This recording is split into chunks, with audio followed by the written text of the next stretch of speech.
ମନେ ରଖ, ପ୍ରତ୍ୟେକ ଥର ଯେତେବେଳେ ତୁମେ କାହାକୁ ନିଜ ହୃଦୟର ଗଭୀରତାରୁ କ୍ଷମା କର, ତେବେ ତୁମ ଶରୀରରୁ କୌଣସି ଶାରୀରିକ ଯନ୍ତ୍ରଣା କିମ୍ବା ଅନ୍ଧକାର ଶକ୍ତି ଦୂର ହୋଇଯାଏ।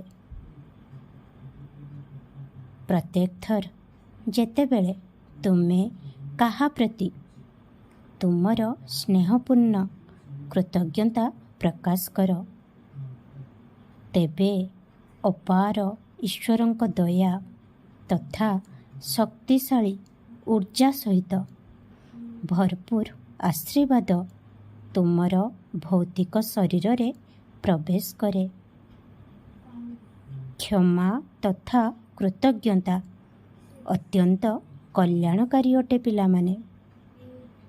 ଏହାକୁ ତୁମର ଦୈନନ୍ଦିନ ଜୀବନର ଏକ ଅବିଚ୍ଛେଦ୍ୟ ଅଙ୍ଗ ବନାଅ ଏବଂ ଚିରଦିନ ପାଇଁ ସୁସ୍ଥ, ସୁଖୀ ଏବଂ ଦୀର୍ଘାୟୁ ଜୀବନର ଆଶୀର୍ବାଦ ପ୍ରାପ୍ତ କର। ଚିନ୍ତା କର ନାହିଁ, ମୁଁ ତୁମକୁ ଧରିଛି, ତୁମକୁ ସମ୍ଭାଳିଛି। ତୁମର ଲକ୍ଷ୍ୟ ଉପରେ ତୁମର ଧ୍ୟାନ ରଖ। ପ୍ରତିଦିନ ପାରାୟଣ କର। ନିଜ ପ୍ରତି ଧ୍ୟାନ ଦିଅ। ଲୋକଙ୍କ କରତାଳି ପାଇଁ ବା ବାହାବାହା ପାଇଁ କାମ କର ନାହିଁ। ତୁମକୁ ନିଜ ମନର ସନ୍ତୁଷ୍ଟ ଦରକାର, ତେଣୁ ତୁମର କାମକୁ ସର୍ବ ଉପରେ ରଖ। ନିଜ କାମରେ ମନ ଦିଅ।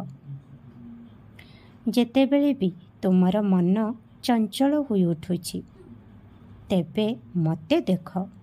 ମୁଁ ତୁମକୁ ସମ୍ଭାଳି ନେବି, ତୁମର ଯତ୍ନ ନେବି।